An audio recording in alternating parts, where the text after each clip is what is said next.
Hi,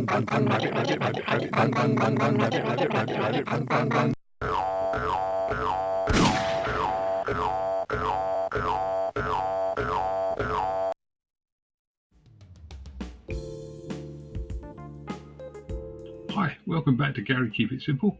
I've got an interesting one for you today. Bit of a story, bit of a mystery. Let's see where we go. I was watching Recordology the other day. It's a good entertaining program. And all of a sudden this happened. Why would I do this? You're not going to want to miss this. Welcome to Recordology. And here it is. This is the beautiful CX NA777 and very powerful sound system. The other one was 80 watts per channel. I believe this is 120 watts per channel. Estimates for the tape deck, I'm not 100% sure on that. Oh, look at this. Power consumption, 110 watts, so I was close. So, did you see the problem? I was just sat there and I thought, wow, I've got to find out what's going on. That makes no sense.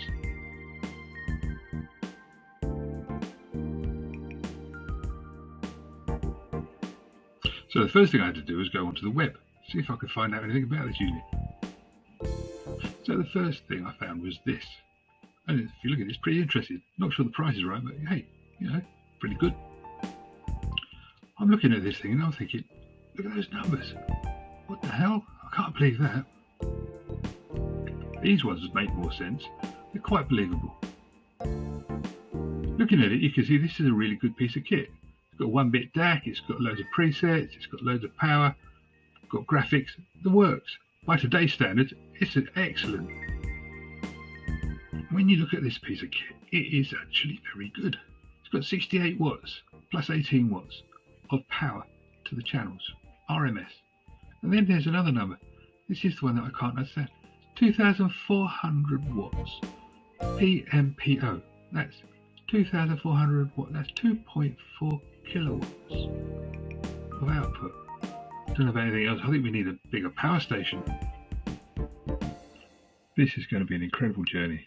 You're not going to want to miss this. Welcome to the wonderful world of the what-whats. What?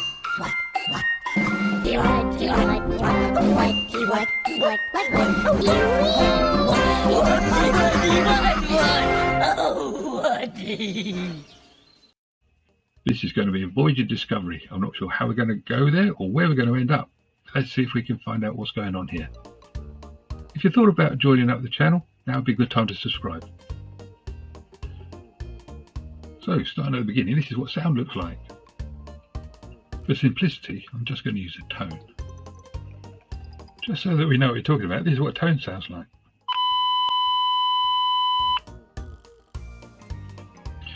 We need to go back to basics here. What is a watt? What is a watt? A watt is power. Power is measured in watts. It's actually based on a bloke called Watt, but never mind that. What we've got here is a nice little hamster running in a wheel. He's producing power. He's using power. Power is what it's all about. So this is how we're going to go from here. Watts is what you get when you plug something in. If you plug in a 1 kilowatt fire, you're using 1 kilowatt. This is why it's important to know what watts are. If you look at the American standard and the English standard, you'll find that they use different voltages, but they still use the same watts. If you looked at it, the electricity that comes out your wall looks the same as the sounds that we saw and heard before. Now, what follows is going to be some tones. 50 Hz, 60 Hz, 100 Hz, 120 Hz. Just for your education and amusement. This is starting to get a bit complicated, but you're going to have to follow this. This is what it actually looks like, and I've got numbers on here. Looking at this, you can see on here I've got numbers as well. They're for Europe, and they're slightly different. I can hear you all saying, hang on, you've done something wrong. You got the numbers wrong. American voltage is only 110 volts. I've got 155.54. OMG, have I done something wrong? Well, actually, no, I haven't.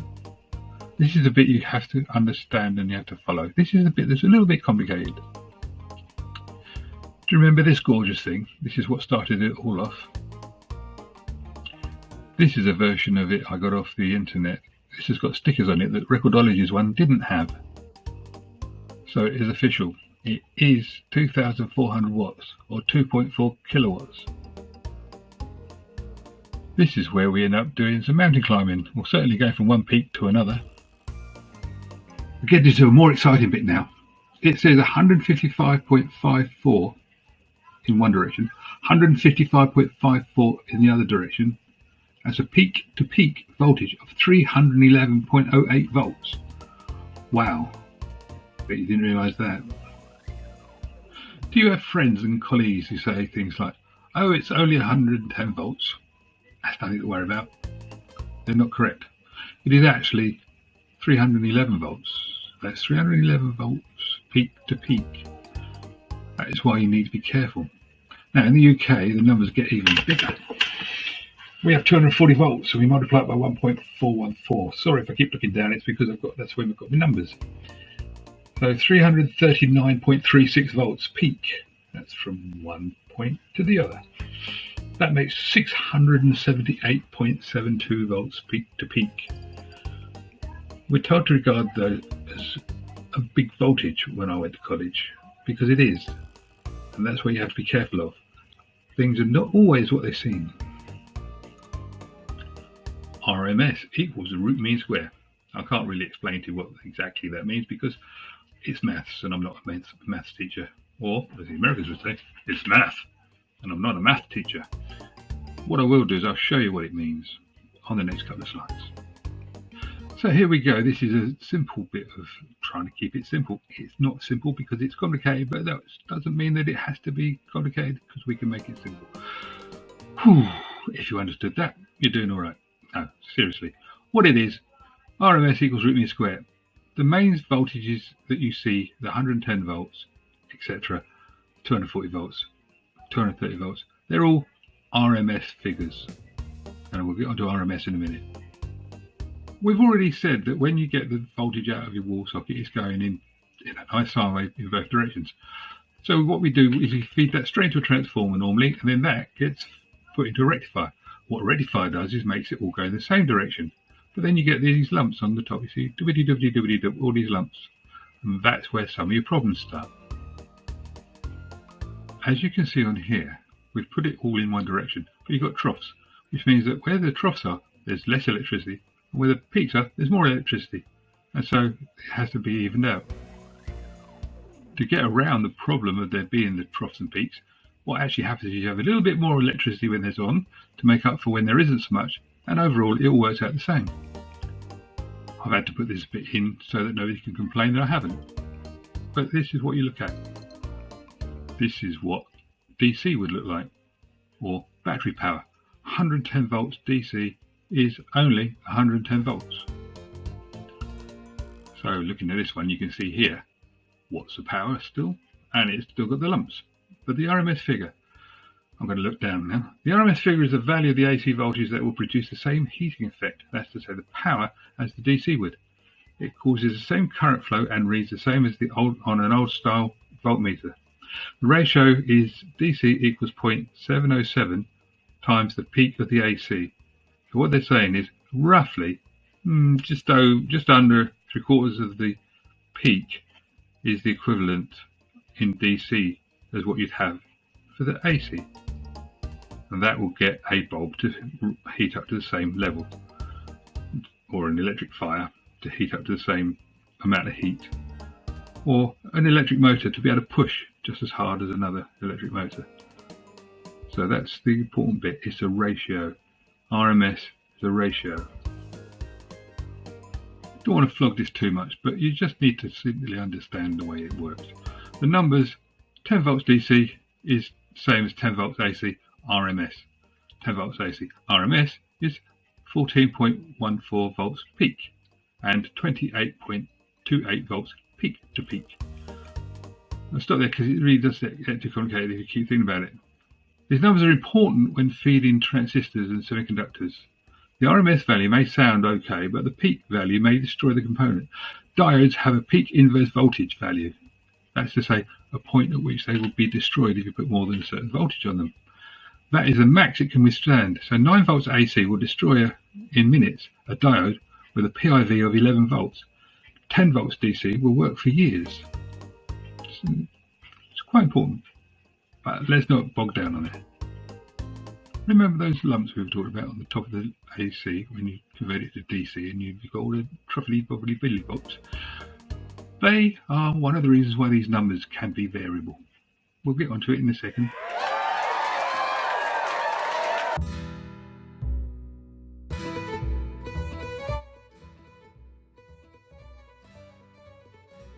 Enter the capacitor. This is a bit like a battery, except they only store electricity, they don't actually make it. The voltage ratings on capacitors are strange. They go up to thousands of volts. And on a 1,000 volt capacitor, you could store 2 volts. A high current, it's not a problem, because they're storage, not generators of power. Now look at these things. These are gorgeous. They are large capacitors. These are what you have in power units. These are what you have in amplifiers. These are what everybody moans about when they go a bit dry after a few years. But they are lovely, big electrolytic capacitors. And these are the sort of things that you need to have a smooth power supply. These are like big storage tanks. It's like having a big tank of water in the loft where you fill it up and then you drain it out as fast or as slow as you want. Now with these you can fill them up with electricity nice and quickly because it'll just go straight in. But if you don't need as much as what's in there, when you start pulling it out, it'll just come out nice and smooth. Because of the fact that it's a tank, it takes away the problems of demand, just like your water tank would do. Trying to keep this nice and simple is not as simple as it sounds, but there we go. Now if you look at this, you've got the lumpy bit on the top and then you've got the capacitor. Now the capacitor will, as I said earlier, will actually charge up and give a level. If you're pulling out roughly the same amount of electricity you're putting in, you'll get the pattern that's underneath it. If you don't pull out quite as much as you put in, then it will flatten off the top. Now the trouble with it is that it will actually go up to 156 volts because that's the voltage that's being fed by, which is actually higher than the RMS value was before. So if we did not empty it, it would top out at almost flat, or around 155 to 157 volts.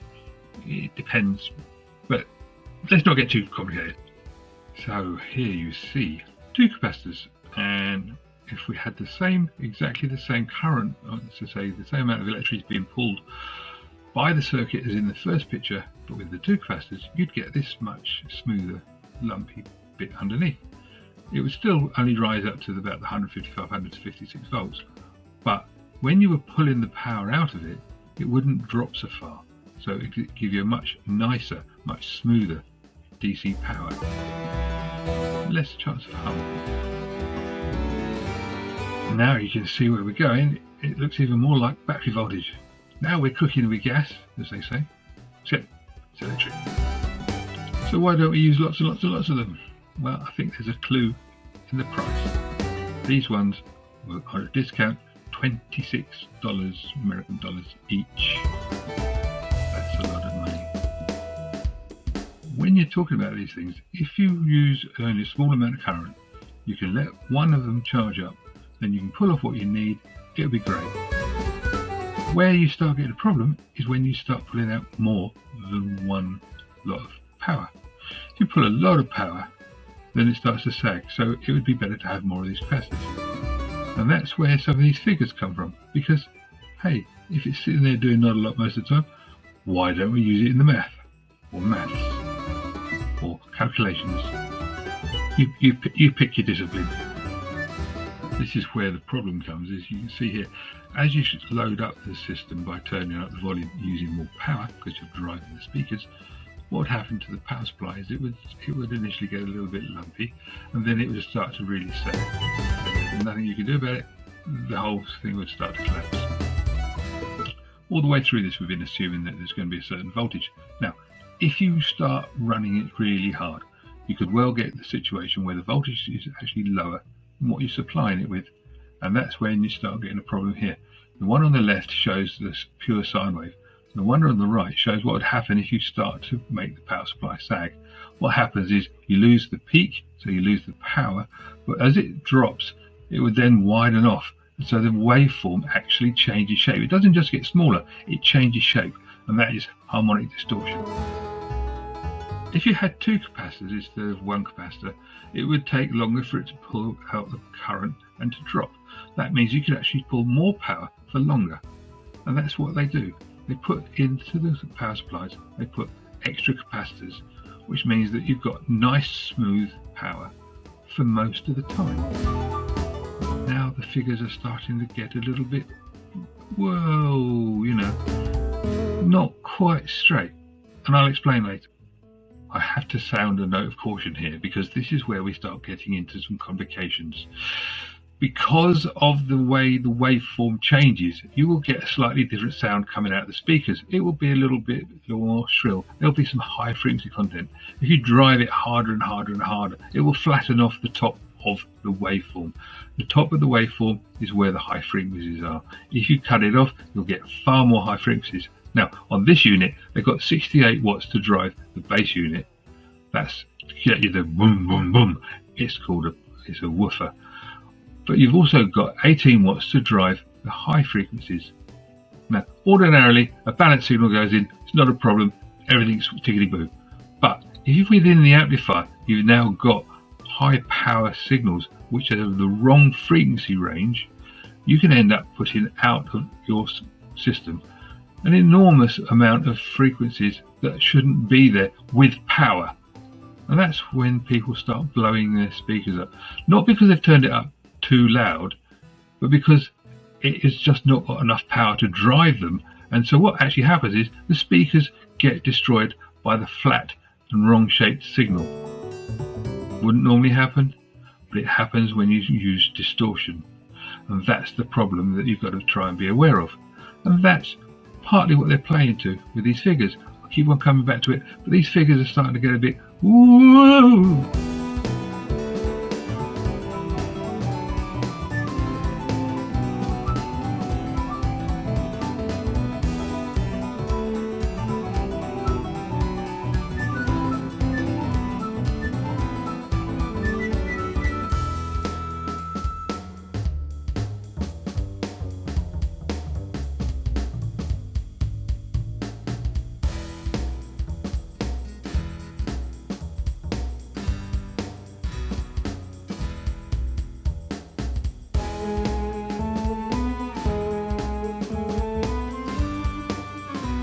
Okay, we're nearly there. If we do the RMS to peak first, 86 watts, we know we've got that, times 1.414 equals 121.604 watts peak. Now, if we go peak to peak, that's 243.208 watts per channel. Now double that, as that's what you do with this sort of thing, and you could say that the total music peak output for one channel is 486.416 watts. It's not real. TPMO is a theoretical output for a fraction of a second. So when you get a noise that is really quite sharp, like a click, like the front of a hammer clicking, that's when you get a real surge, a real pull on power, and that's where this would come in. So, as it says on here, like the loud, sharp click as a hammer hits the xylophone chime. But maybe you won't get the whole of the clip. Depends how they've done it. Anyway, that's it. Now we're on the last page of the maths, arithmetic, whatever. Let's take the number now and multiply it by 4. This unit has got 4 outputs, don't you? Right, so 486.416 times 4, which equals 1,945.664 watts. Now, the thing is, this is the closest I can get to anything like the numbers they've specified. You've got to remember that this is not actually doing anything, it's just the numbers being manipulated so that they look good. Don't believe everything you read.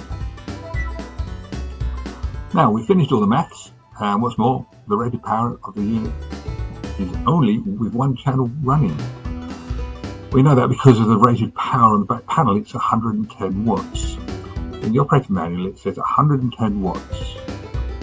If you take 86 watts and you multiply that by 2, that's 172 watts. There's a difference in the numbers. The thing we know is that the power remains the same, or less because of the losses. So if the maximum total is 110, then the parts that make up must be less than that. Both channels driven can only be 55 watts maximum, assuming nothing else is running, because anything else is going to use power as well. Interesting.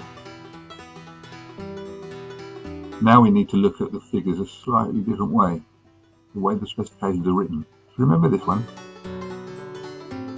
This figure here is quite big, 10% distortion. If you look at in the manual, it says 0.1% distortion. That's 100 times different. Now, 0.1% distortion is a reasonable figure. No problem with that at all. 10% distortion, you're going to hear that. You're going to hear that.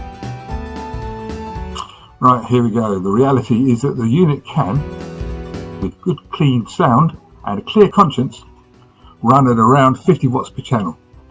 That equals 100 watts of true hi-fi. Figures are good for that. The other numbers are wishful thinking and imaginative maths, stretching the truth without actually lying. Politicians and all that sort of thing. I would recommend this unit, but only if you read the specifications properly.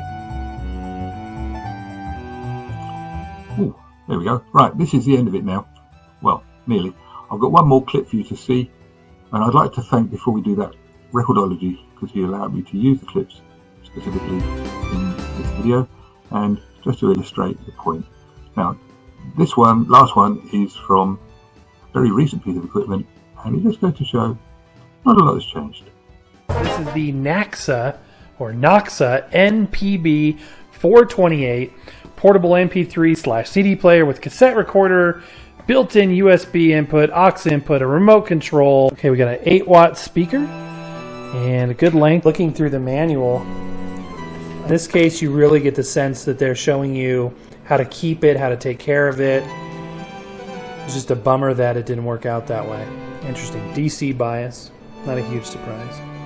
Power output 2.5 watts times 2, so they're not using the full capacity of those speakers, because they're on the back they say 8 watts. Interesting, but they still sounded good.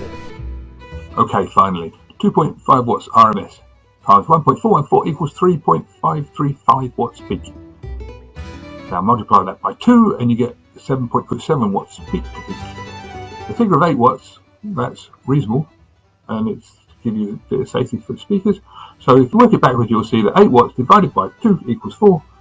4 times 0.707 equals 2.8 watts, which is a 12% error. It makes it sound better if you put 8 watts than if you put 7.5 watts. That's what they're there for.